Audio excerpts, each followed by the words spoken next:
along the edge of the white barricade, which runs near the museum. Before the rising boarded up the museum's windows, you could see the stars and scatters of broken glass. People tried to break in the night we first heard the pilot's voice. But I don't know what they hoped to steal. Most of us realized long ago that the museums hold nothing of value, except for the archivist, of course. But they always know when it's time to hide. In the weeks since the Rising came to power, we have more and we have less than we did before. I'm late home every single day because I always go to trade after work. Though the Rising officer might tell me to hurry along, he or she won't issue me a citation or warn me against what I'm doing, so I have a little more freedom. And we have more knowledge about the plague and the Rising now. The Rising explained that they made some people immune to the plague and the red tablet from birth, which explains Kai and Xander's ability to remember everything, in spite of having taken the red tablet. It also means that long ago the Rising did not choose me. And we have less certainty what will happen next. The pilot said the Rising will save us all, but we have to help it happen. No traveling, we must try to keep the plague from spreading and focus resources on curing those who are ill. That the pilot says is the most important thing, stopping the plague so that we can truly begin again. I've been immunized against the plague now, as have most of the Rising. As soon, one way or another, we'll all be safe. Then the pilot's promise, we can truly begin to change things. When the pilot speaks to us, his voice is the perfect as it was the first day we heard it on the ports. And now that we can see him too, it's hard to look away from his blue eyes and the conviction that he holds. The Rising, he says, is for everyone, and I can tell that he means it. I know my family is alright. I've talked to them a few times since through the ports. Bram fell ill with the plague at the beginning, but he has recovered, and just as the Rising promised. My parents were quarantined and immunized, but I can't talk to Bram about how it felt to have the plague. We still speak gradually, we smile and don't say much more than we did when society was in power.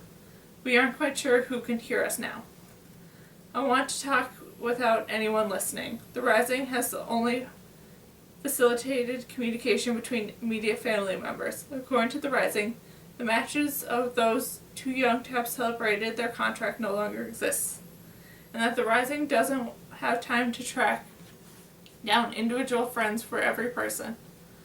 Would you rather, the pilot asked, spend time setting up communications, or should we use our resources saving people? So I haven't been able to ask Xander what his secret is. And no one he mentioned on the slip of paper that I read in the carving. Sometimes I think I've guessed the secret, that it's as simple as his being in the Rising. Other times I'm not sure. It's easy to imagine how people must feel when Xander comes to help them. He bends down, listens to them, takes their hand in his, speaks in his honest, gentle tone he used in my dream back in the canyons when he told me I had to open my eyes. Patients must feel healed just seeing him. I sent a message to Kai and Xander after the plague broke to let them know that I'm alright. The trade cost more than I could afford after the theft at the lake, but I had to do it. I didn't want them to worry. I haven't heard anything back. Not a word written on a paper or printed on a scrap. My trades for the I did not read the poem in my grandfather's microcard still haven't come through. It's been so long. Sometimes I think that the microcard must be held in the hands of a trader gone still in a remote place, and it's lost forever because Bram would have sent it to me. I believe that. When I was working in Tania Providence, before I ran away to the carving, Bram was the one who sent me a message about the microcard and made me want to view it again. In his message, Bram described some of what he'd seen when he viewed the microcardigan. At the very end of the list, grandfather's favorite memories, he had one of each of us. His favorite of me was when I said my first words, and it was more. His favorite view was when he called the Red Garden Day.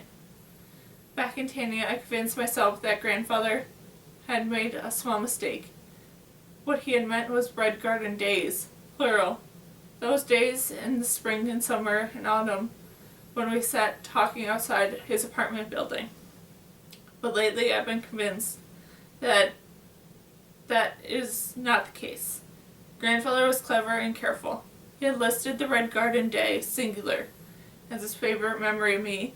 Then he meant one specific day, and I can't remember it. Does society make me take the red tablet on a Red Garden Day?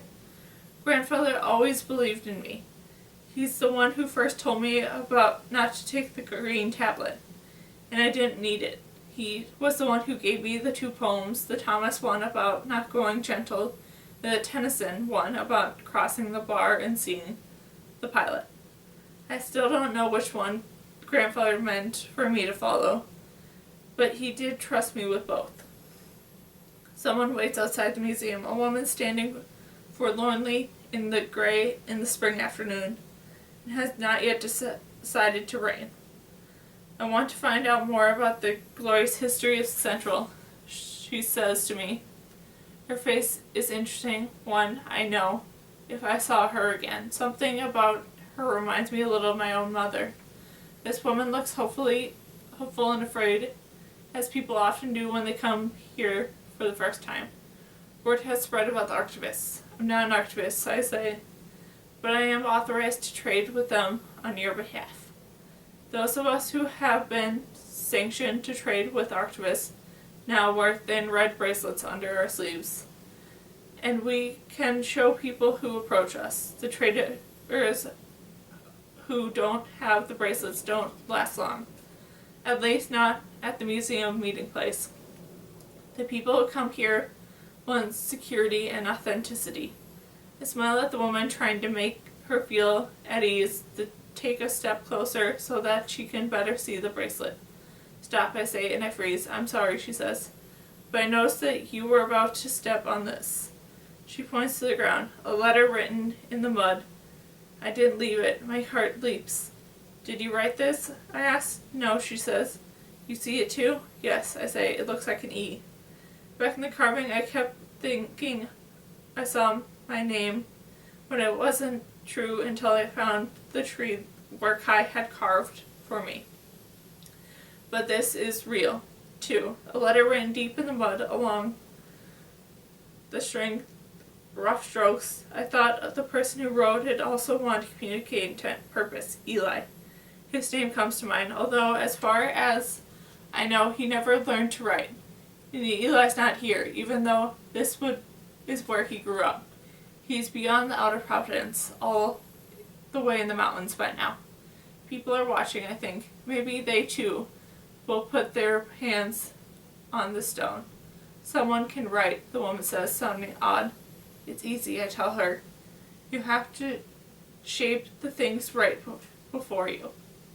She shakes her head, not understanding what I meant. I didn't write this, but I know how to.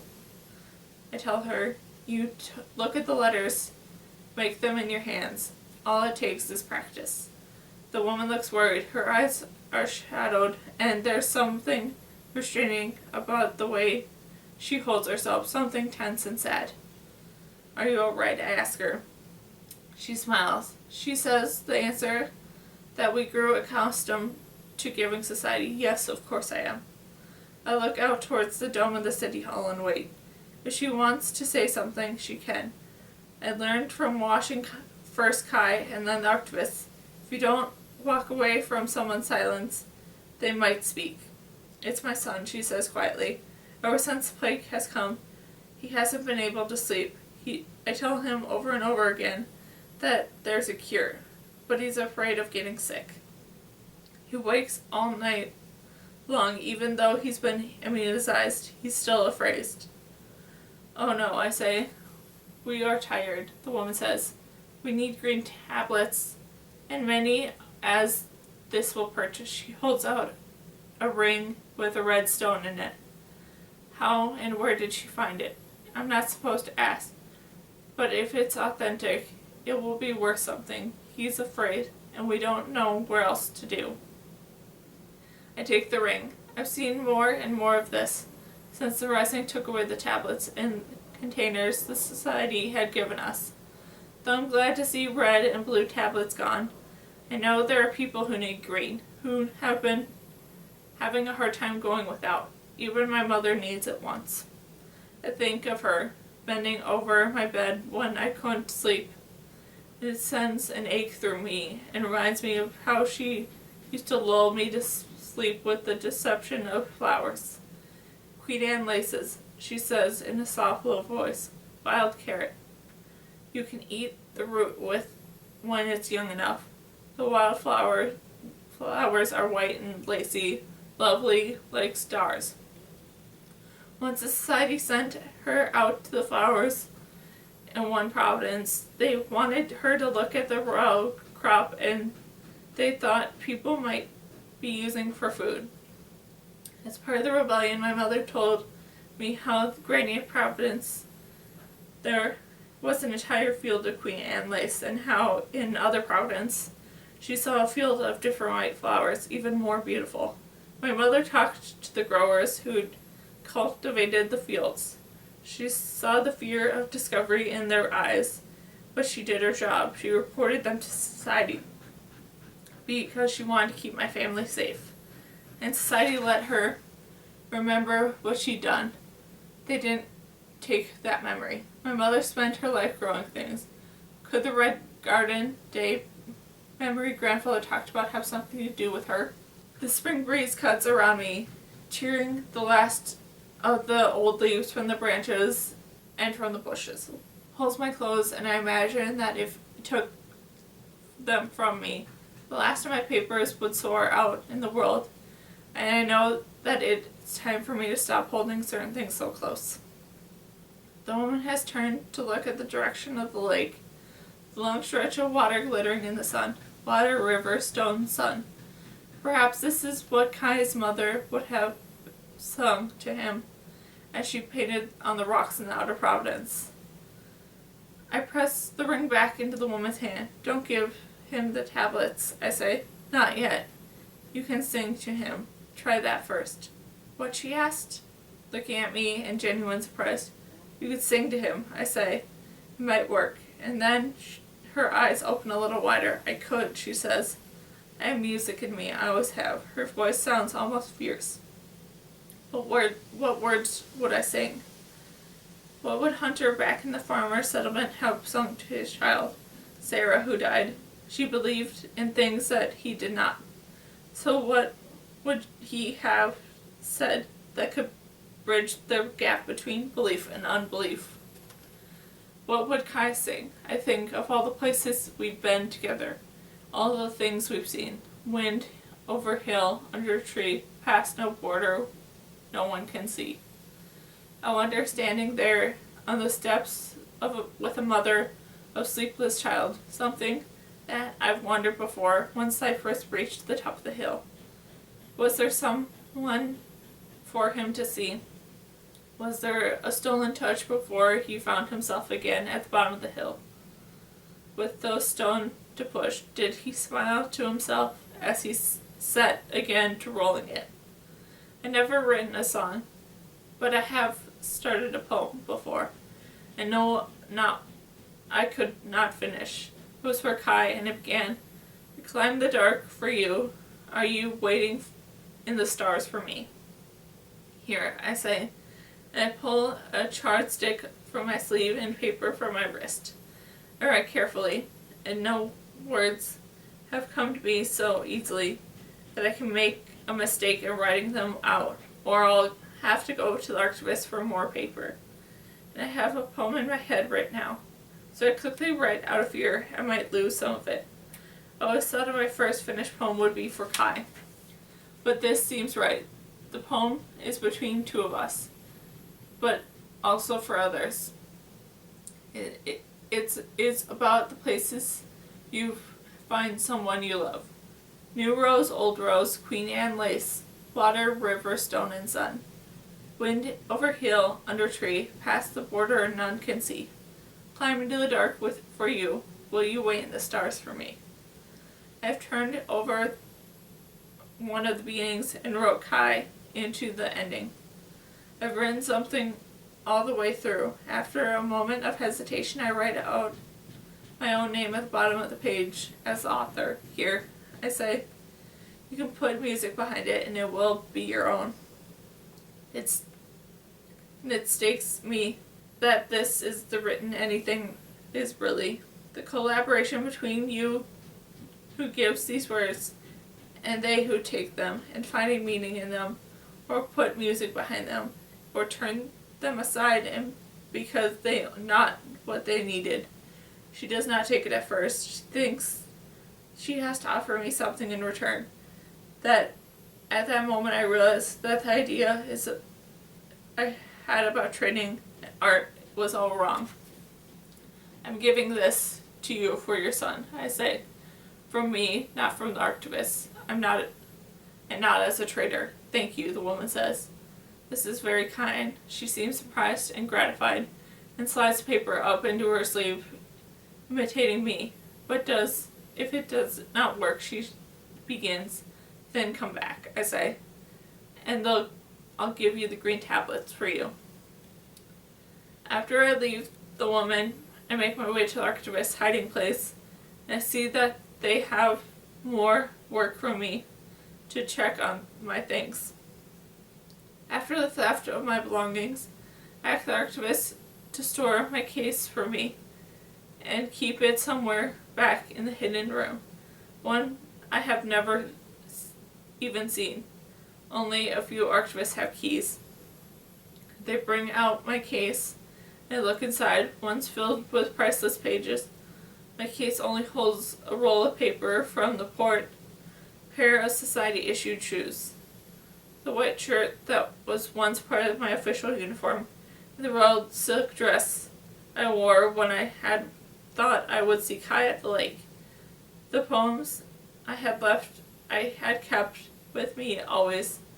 Together, everything does not make an impressive collection, but it's a start. Only been a few weeks. Either the rising will take me to the ones I love, or they will find a way to do it myself. It's all here. I say the archivist helped me. Thank you for the future trading you need me to do today. No, he says. You're welcome, as always, to wait outside the museum and see if anyone approaches you.